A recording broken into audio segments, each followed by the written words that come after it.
residential tech talk, lighting specialist to residential tech.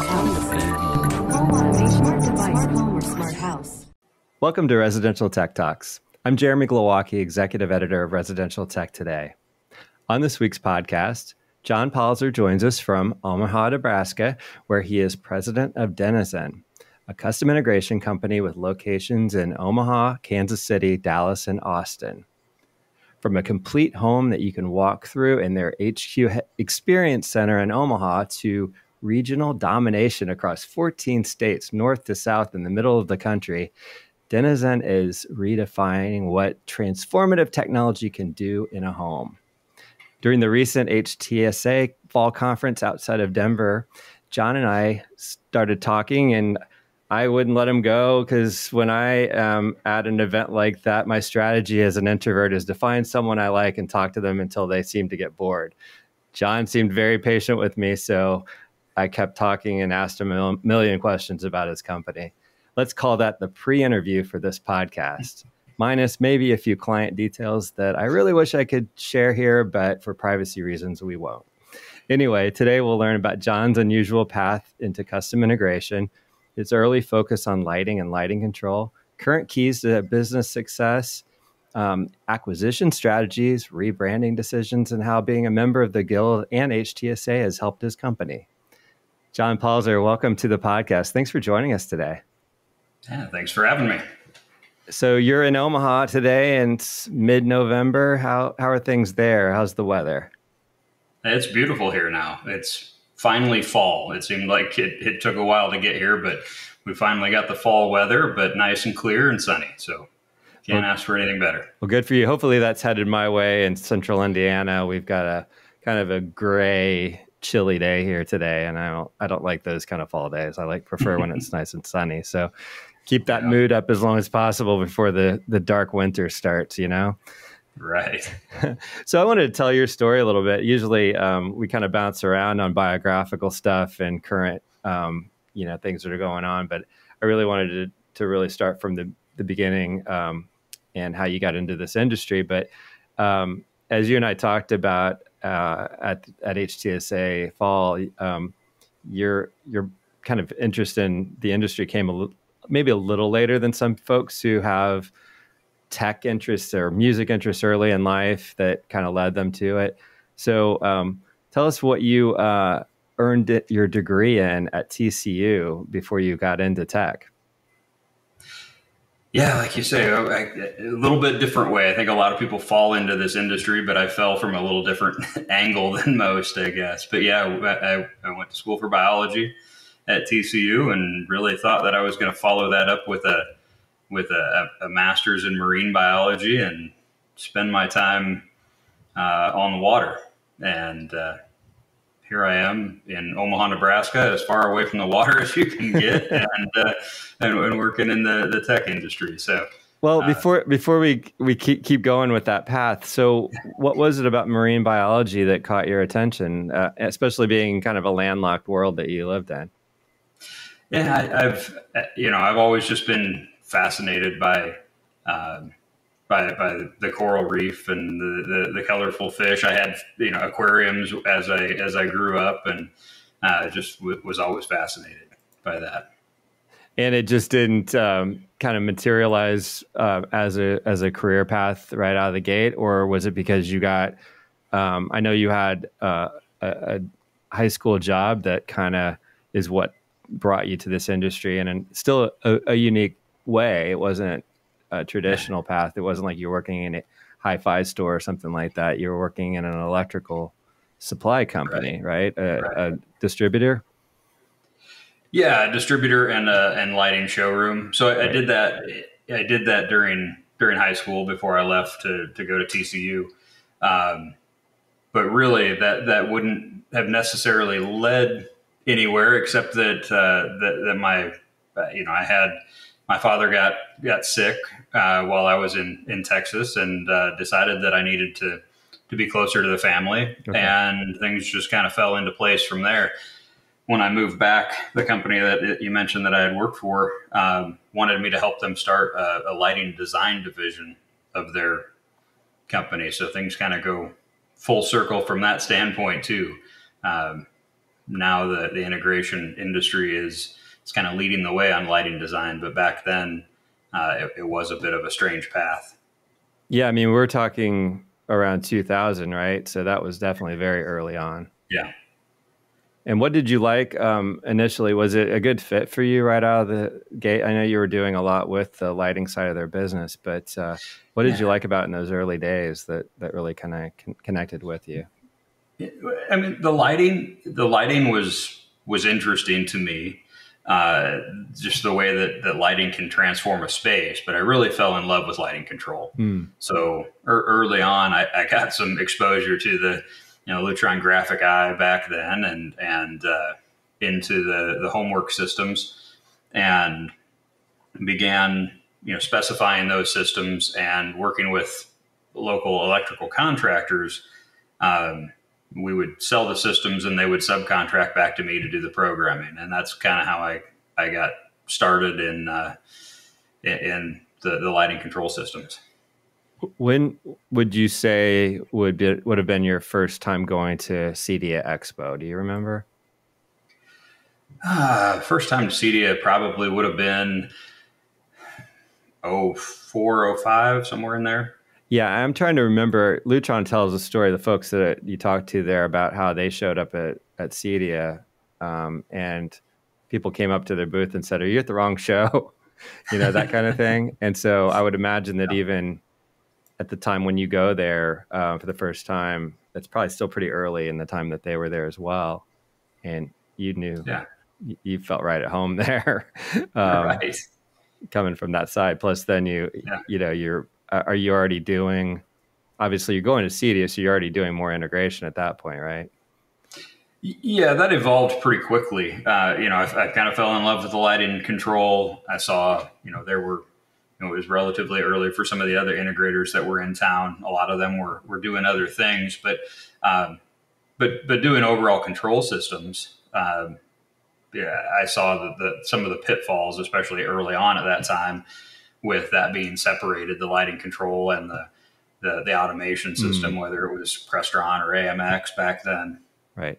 And that's when I realized that it would be of benefit to the clients if we could learn to do all of that.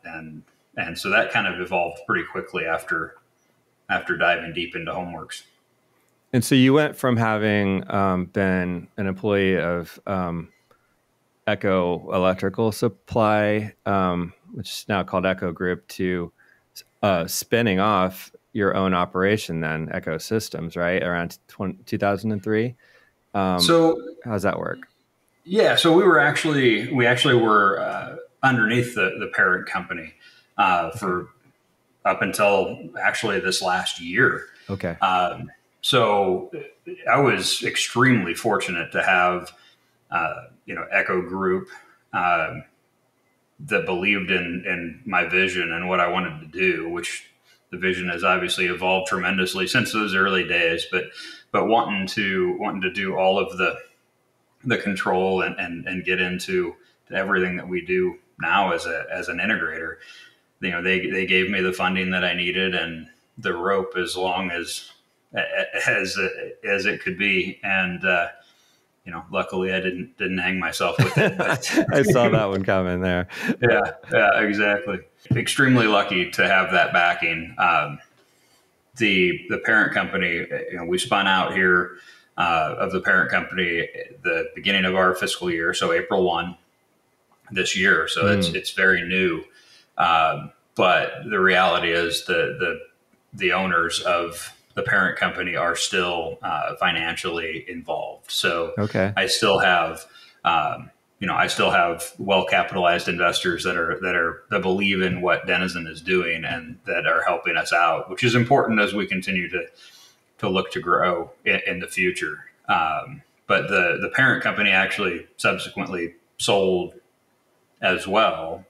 So now, we spun out in part to be able to continue down this path. Independently. So it's looking forward to the future and, again, still having that financial backing, but having even more freedom. But just from basically the owner investors at that point, the original owners of Echo is Correct. who you're working with now. So just not to fixate on this, but I just find this fascinating, this ownership arrangement. How big of a group was Echo Group before they sold? Like multiple locations throughout the country, right? Yeah. So Echo Group was, I don't know the exact statistics, but certainly they covered, Iowa, Nebraska. They had locations in Minnesota, South Dakota, Kansas, and Missouri. So, just that the central states there, and in the neighborhood of 600 to 700 employees. So that's a big group. Very good sized company. Yeah, for sure. And to give us a sense of your company, then now we'll get into your multiple locations and acquisition. How those acquisitions came along to become multiple cities. How big of a total company is Denizen at this point, employee numbers wise, approximately? Yeah, we're about 55 at the moment. Yep. It's a good size. And then let's talk about where this organic growth kind of came from in terms of acquiring other operations and how those relationships kind of were built or came together. Because I know that there were some specific cultural good fits. It wasn't just like you went out there, I'm going to grab these companies or whatever. It was conversations with owners who you knew very well and opportunities that you saw. What was the first one that came along for you that allowed you to branch out beyond your main location? Yeah, and I would say that cultural fit element is something that we've certainly learned along the way. But our first acquisition was in Kansas City. Okay. So we had grown to a point in Omaha where we felt like we were either going to have to take on different verticals or we were going to have to look at growing geographically. And so we had begun to do a couple of projects in Kansas City. And, shortly after we began working on those projects, we had this opportunity come up with a company in Kansas City that I had contact with the owner several years prior. It actually was an introduction through Lutron several years prior, but it had been a while since we had talked. And it was just a time when they were looking to retire and get out of the business, and had a reputation for doing the type of projects that we do. So there was definitely a fit in clientele between us. So we jumped at that opportunity and haven't looked back there.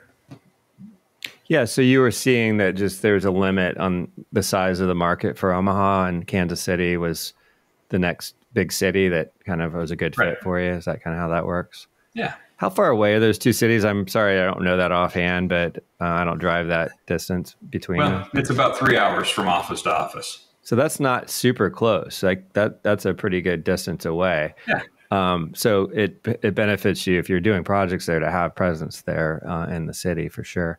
For sure. And when that acquisition, you mentioned, and that's a fair point. I was remembering reading your interview with Technology Designer that the cultural fit came later. That's a very good point that you caught me on. So initially, was there a challenge of integrating those two companies? Yeah, I would say we learned a lot from that acquisition. There was a lot of good people there, a lot of good talent. I don't know that they were all working together particularly well. And, it was new to us too. So the whole process of acquiring a company and trying to integrate them into your culture and your process was new. So we were winging it a bit at that time. It was weekly trips back and forth. I'd spend 2 days every week down there and 3 days in Omaha, and did that for a couple of years before we began to kind of feel comfortable with local leadership there. But it ended up with a lot of employee turnover there, and that makes it difficult to to perform the way you want to on projects as well. And so it took a little longer than expected to get things under control.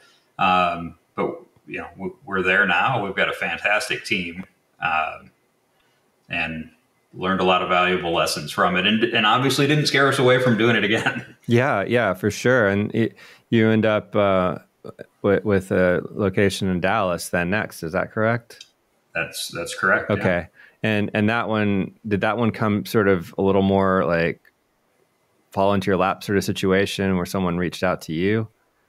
It did. So, it was a couple of years after the Kansas City acquisition. So things were beginning to get under control there. And I was honestly doing some research on a few different markets because I was getting the itch a little bit, and I enjoyed the process, even though it was challenging, of the Kansas City acquisition. And David Rogers from Dallas Sight and Sound gave me a call. And, we've known each other for a long time within HTSA first and then the Guild. So we were close from the Guild relationship, and it was time for him to begin to step away there and enjoy himself a little bit more. So, we knew because of that relationship that the culture fit was there. Again, the clientele fit was there. Although you have, you kind of, in each one of those, you kind of step up a level in the clientele that's available in those markets. So that, and at least the number of clients at a specific level in those. So, David, Dallas Sight and Sound, was doing the kind of the tip of the pyramid sort of work there in Dallas. And it's been a little over 3 years now, and that's going very well. Also, different challenges, different things that we've learned along the way there that hopefully help us next time from getting processes aligned and making sure that we're better at having processes documented so that we can teach them more easily next time. I would imagine it's the other way around too. They're, finding the company that maybe has at least a sense of a process that you can just adjust to yours then, and having maybe the due diligence when you're acquiring somebody. But, I'm sure none of us are as good at that as we should be. But when you, I guess, look at it from the other side, a lot of companies, especially as folks in this industry get a little older and are looking for that exit strategy, I probably would like to know what these owners what their arrangements were in broad sense. I don't want you to give away anything that's not comfortable, but what does it take a company like yours that has the financial backing with an ownership group to be able to spend the money to give that owner a sense that they're getting something for their retirement, essentially, from their company? Like, how's that work? Because it seems like that's a big hurdle if you're not dealing with, one of the, kind of a Daisy, for instance, that's doing their model. So how does that work on that other end? Yeah, well, I mean, you brought up a good point, because the backing, the financial backing that I've had during these acquisitions has certainly helped with that, because the capital is there as long as it makes sense. But every company is a little different from certainly from a valuation standpoint. I mean, there's been, across the industry, we have some data. I think that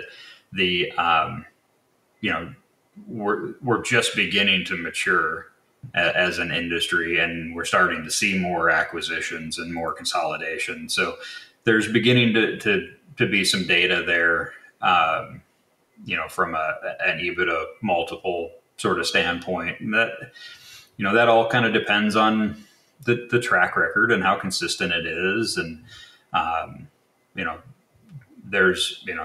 you can either take that method, or you can take more of an asset valuation method, which we've gotten really good at understanding what the value of kind of the work in progress or the backlog and contracted work is that a company has. It's relatively easy to take a look at inventory and tools and vehicles and those sort of things from an asset standpoint. But that work in progress and how you value that is, it took a little more time to kind of, to hone that skill a little bit. So kind of just assuming the valuation is done in a smart way, do you then do a sort of a buyout sort of schedule with an owner, or is it you're basically giving them a lump sum amount for their company and they're done? Like how much can you tell me about that? Yeah, so it depends on the situation when it comes to that as well. So to this point, we've actually just done a lump sum sort of situation, but I think that there's a lot of wisdom in having a couple of installments. Mm-hmm. And it again depends on the company, but as we know in our industry, a lot of times the owner of a company is where all the relationships lie, right? And making sure that those relationships transfer. I think what I've seen with some of the other acquisitions is that there's a schedule, but it's the metrics that need to be hit in order to realize the rest of it is based on EBITDA or on profitability. Mm.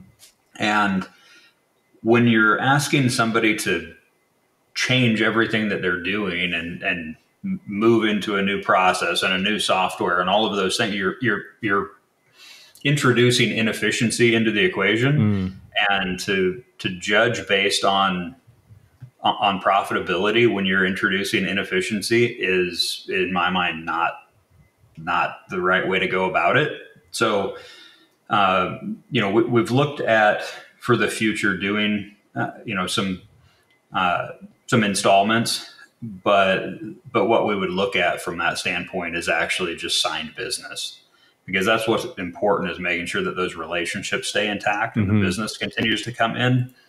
And then we've got to iron out that inefficiency that gets introduced into the equation. And that's really on us as we move forward. Yeah, that makes a lot of sense. It's a delicate dance there. You want the relationships to remain intact from the owner, who may be the lead salesperson, but then you don't want them in the way of the transition of the new ownership. And that's right. Why acquisitions, when it's not even a retirement situation, they tend to phase out that owner, because they're kind of defeating the purpose of having that company and doing it the way they want to do it. So that makes sense. I think that's something I've given a lot of thought to, and I think there's an interesting kind of middle ground there. Because I think there's a number of smaller companies in the $2 to $3 million range that maybe do have ownership that's hungry and still wanting to be in a growth mode. But I think when you get to a point like that, you need to invest in a lot of the behind the scenes infrastructure in order to continue to grow beyond that. And we're actually looking at putting together a program where I'm calling it an affiliate program right now, but where our established HQ structure can actually help with some of those things for a fee. And the idea being to work towards at least a partial acquisition, to where that we can help enable some of that growth and still have that original owner with some skin in the game.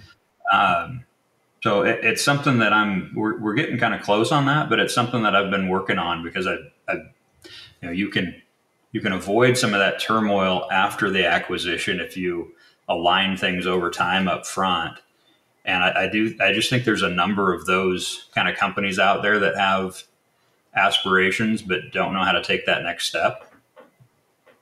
So, yeah, that's really interesting. And there may be a lot of those owners who never really got into it to be a business owner. They got into it because of the passion for the industry and the products and technologies. And then they're like, oh my God, I got to deal with payroll and all this other stuff. And if someone can come in and just sort of say, hey, we're going to take that off your, sort of stress list and let you just do what you do, which is to be a rainmaker for the company or whatever it is, and maybe general manage the company based on your system. That would be a welcome change for somebody that is in that situation, maybe. So that's a cool idea. Yeah. So tell me about your sales packages. I found that interesting. That especially where your markets are not the 1% of the 1% of maybe the Dallas market, but maybe the Omaha and Kansas City, where you have to have a little more diversity in what you offer. Talk about your packages, especially as they align with your branding. Yeah, so we've tried to separate things into pathways because we've kind of realized that people want to engage in different ways. And from a package standpoint, like you're mentioning, we have what is kind of our entry level, which is carbon is what we call it. Again, that's just kind of to go along with the branding, carbon, onyx, and diamond. But with that, a lot of times that is somewhat builder driven, but it's a client that wants the most value. So we've got pre-engineered packages that we can put together easily. Our technology advisors can easily put those together and come up with a cost quickly. And because they're repeatable and we've got engineering done ahead of time, you can get a lot of value by kind of staying in the box there. Yeah. And say you've got a theater room or a family room you want to do something special in, you don't have to stay in the box on the whole job, right? Okay. You stay in the box on 90% of the job and then do a theater room that's a fully custom design. That's entirely possible. So on that one, what would that more pre-engineered portion entail? And what are we talking about in terms of maybe sale price of the home, just to give us an idea for what scale we're talking about in the client? Yeah, I mean, we're still dealing with homes that are going to be in the probably $1.5 million, $2 million range. Not middle market per se, but a little bit higher up. And we still use the quality, the same quality components. So depending on the client, there are clients that in much larger homes that would still prefer to engage that way. So it's entirely feasible to build a $250,000, $300,000 system with the packages and have somebody thrilled with the result. Mm-hmm. But still, our bread and butter is that middle tier, which is what we call the onyx tier. And that is just, we work with the client to develop a scope and budget up front, and then we engineer the system after discussing rough budget ranges for the scope that they want. So that's more traditional what a lot of integrators do. Except we try not to spend a ton of time going back and forth with 15 revisions on a very specific proposal. We want to narrow down the scope and settle on a budget range that the client is comfortable with for that, and then do the heavy lifting of engineering. And then Diamond, which is a somewhat rarity, but it's the client that money is not the driving factor. It is wanting us to help them dream and tell them everything that's possible. And essentially that's a retainer and a T&M sort of design process where we'll spend as much time with them as they want. And it tends to be the higher priced projects, but it's also somebody that wants to be involved in the selection of the electronics and really, they're really interested. They want to spend time on it, right? Because otherwise you're not gonna, you've got to have their engagement to to be at that level. Yeah, that makes sense. And so, not to belabor the first option, but I wanted to make sure I got clear on what else, what sort of categories that entailed. So, are we talking lighting control, primarily shades, or does it not get into shades? Does it have multi-room audio? It gets into shades. Yeah, no, it gets into shades as well. And I mean, shades, we can develop a budget pretty easily with your, with a standard window measure. But shades are always going to be custom to a certain extent. Mm-hmm. But we can certainly develop the budget in carbon. We definitely do shades in carbon projects, but you've got a little bit more of ways to building blocks to build lighting control up. But it's also, audio zones with kind of a good, better, best sort of, sort of feel to those selections, and they're kept in the box a little bit. Mm-hmm. So we've narrowed down and curated the selections for video. So I mean, it's really all elements of integration. It's just we've narrowed down the selections and pre-engineered everything that kind of goes behind them, so that we can get full engineering drawings by taking the engineered snippets essentially and pulling those together the way the system was built. I know that your experience center there in Omaha is a very important part of your operation. So what were some of the ideas there? How long have you had that space, and kind of walk us through how you present that with clients and maybe fit that together with the different options that you offer there? Yeah, it's, I would say it's something that kind of launched us to where we are right now. And it was built to a tremendously high level at the time that it was built. And it's probably been about 12 years ago now. Oh, okay. So it's been there for a long time. Of course, we've updated some things throughout as we've gone. We just added a Barco video wall recently here. So we've continued to keep it up to date, but it is, the nice thing in Omaha, the space is much less expensive mm-hmm. than it is in some other markets. So we were able to do that, and we've used, we've used a lot of space to create the feeling that you're walking through a home. Mm. We tried to tell the story first, and then kind of build the showroom around the story. I will say that while it's been incredibly important, it shows everything that we do, lighting, design elements, all the way, through to shading and, power quality, an incredible theater room. We've actually begun to focus, because of trying to make things repeatable, on how we can pack as much of an experience into a smaller space. And we've really begun to kind of draw up concepts for how we can have a bit of a repeatable experience from location to location. Hmm. Yeah, because you don't have that in the other cities yet, in terms of a showroom, the same kind of showroom. Right. But it's coming soon. Yeah, that's a great idea. Smaller footprint, get the same idea across. Like, it's really nice to walk through a big giant home, but maybe it doesn't have to be that way. You can get the point across in vignettes or something like that, smaller, right? I think in some ways, I mean, you still want the wow factor. You still want an experience, but I think in some ways, having things in a more condensed space, you may get a little more attention.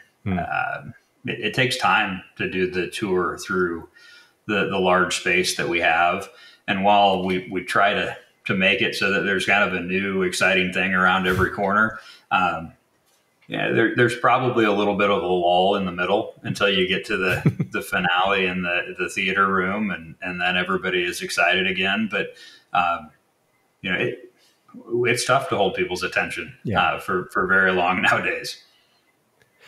Well, I know that, and I, of course, connected at HTSA. And how long have you been a member of HTSA, just to start with here? That's a good question. It's been quite a while. Time flies.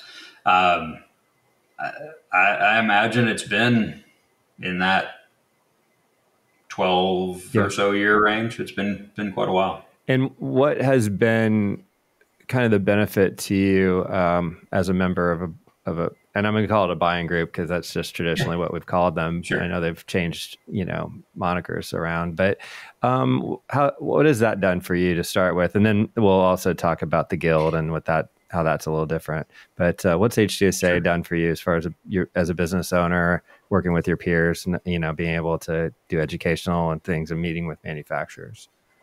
Yeah, so I mean, in the early days of being in HTSA, it was it really was all the time that I was able to spend with peers, as you said.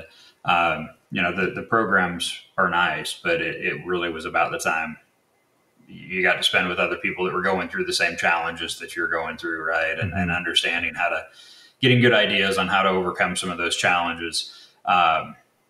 I would say that was absolutely instrumental early on in our growth. Having that group that we felt safe with, right? That people weren't going to use. You could be open, and people weren't going to use that against you. And I learned a tremendous amount from the other dealers there. And now they've even evolved into, all of the education initiatives that HTSA has are tremendous.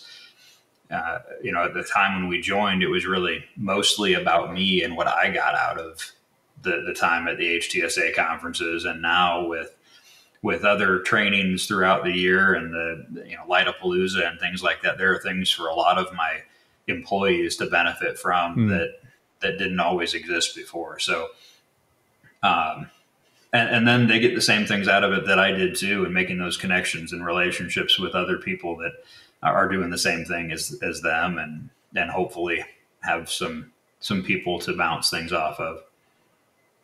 Yeah, because not to make this a commercial for HTSA, but I just got kind of the pitch there while we were in that same event and talking about all of the events throughout the year. It's not just going to these, twice a year meetings. It's the spinoff trainings and gatherings for like general managers or, technicians and that type of thing. So I see what you're saying, like giving opportunities for more members of your company to participate with their peers. Yeah. So really cool. Now, I've had other members of the guild on. It kind of freaked me out at first. It's like a secret society or something, but then you're like, oh no, it's just like another peer-to-peer group of owners. No secret handshakes as far as I know, but can you tell us about what, remind us what the guild is and how you got asked to join? Yeah. So the guild is just, one way to think of it is those things that I just mentioned that were so important about HTSA, but to an entirely different level. There's no competition within the guild. We're a small group. We intend to stay small, with no more than 20 members, which means that we can make sure that there's not overlap. And it's also a small enough group that we can all be close enough, to each other as individuals to talk with each other if there is a potential there. We like to attempt to refer business. We know that we're all of the same caliber, and we can trust our clients or trust each other with our clients, and know that there's going to be, they're going to do a good job. So that's a huge part of, we've got this network now that covers most of the country that we can feel comfortable sending our clients to, which is beneficial. Obviously, just like I was saying with HTSA, you distill that HTSA group down to these others that do the exact same type of work that you do in a market that's not at all competing. And now you can be completely transparent with each other. and you've got people doing the exact same types of work with the exact same types of clients that you've got. So invaluable from that standpoint. And we're always we're looking for ways to raise the industry as well. What, year and a half ago at CDO, we launched the Dream World video that we put together, and we tried to not make that just about the guild. Our intention was really to help get the word out about what we do as integrators, because I think a lot of our clients don't know, and sometimes a lot of our families don't necessarily know what we do as integrators. So we're continuing to look for other ways to help kind of raise the tide for the industry. Yeah. Now you meet on a monthly basis, or do you have just chats and things like that? How's the communication work? Yeah, we've got monthly meetings for principals. So our monthly call is actually tomorrow. So we do that every month, but in between, we're all on Slack. Mm-hmm. So there's Slack channels for kind of every different element of the company. And so you've got technicians that'll run into something in the field that's an issue they can't solve. They'll throw it on Slack, and within minutes, somebody from across the country has had the same issue and helps them solve it. Project managers are communicating, engineers are communicating, sales are communicating. Us principals are always communicating on Slack. So that's kind of the lifeblood of the guild, and that constant communication. There's no substitute for face-to-face and kind of knowing somebody other than a Slack name. Mm-hmm. So we've got video summits that we do where we get those different groups together. We do in-person summits, whether it's a project manager summit or a service summit. So we pick different topics and do in-person summits, and then the principals are together at least twice a year in person as well. So we're constantly just working on how we have the most connectivity between each other in the group. Well, as you talk to those folks and even your peers at HTSA, obviously lighting fixtures and power management have been two categories that have been talked about as not necessarily future-proof, but looking toward the future, something that's going to be important for our industry to have more legs and stability as folks maybe, go away from some of the entertainment technologies perhaps, or choose to go with more DIY solutions and that type of thing, or app-based systems. What are you doing in terms of looking ahead, or what do you see as you look ahead to make your company more stable and, basically built for the future? Yeah, from a stability standpoint, like you said, the lighting and lighting control is certainly a category that's always going to be needed. So that is important to dig deep into that. I believe, again, as we talked about early on, I've got a history in lighting design. That's kind of where I got my start. So that's kind of second nature to me. But one thing I want, that we need to be careful of is that we need to take that seriously, because it's not just about, drawing some circles on a plan and shipping some fixtures out. We'll get a bad name real quick. There's a lot more that goes into to the lighting side of things than just sending a bunch of fixtures. So there's a lot of construction elements that need to be paid attention to, and even just the way we do logistics and deliver things is important, so that they're easy for the electrical contractor to decipher what goes where, and we don't end up with mistakes or bad experiences. So we've got to take those things seriously, and I think Lightapalooza is a huge step in helping that.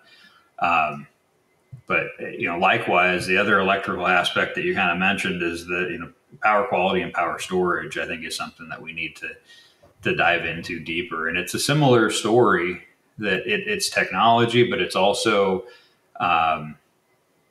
it's something that the electrical contractors traditionally are not going to take the reins on as far as selling that and helping to specify that. And so once again, as integrators, we can take the lead in that category and really provide a lot of value. And again, it's something that I think has some long-term staying power. On the other side of things, we need to be prepared for the waves that come up. And I also think, back to the entertainment side, I think that direct view and video walls are a bit of a wave that we can ride. They're hitting that point where they're attainable for a lot more people, but there's still margin.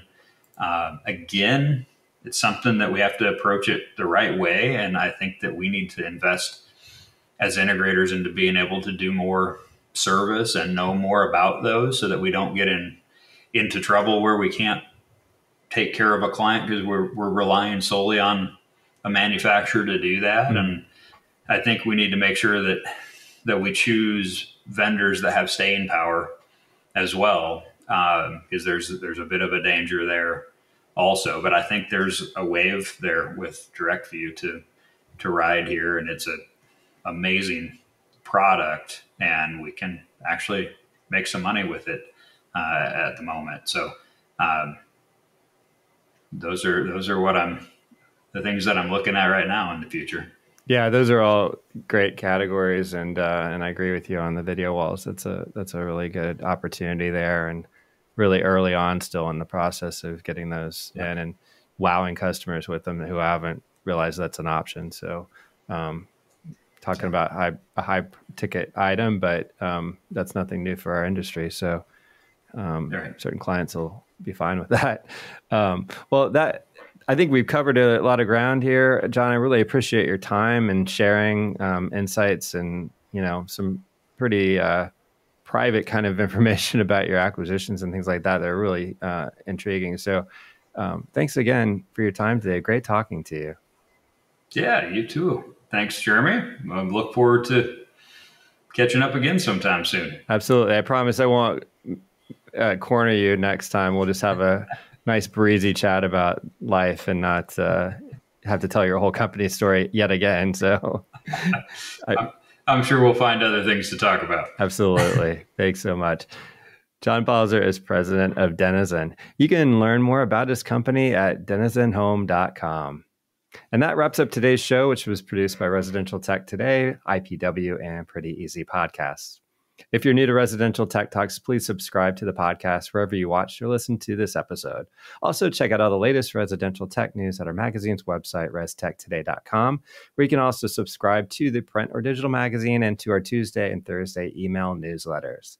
Until next time, please stay safe, stay inspired, and let us know if you have a great story to tell. Residential Tech Talks, autonomous lighting specialist to Residential Tech Talks. Home automation, smart device, home or smart house.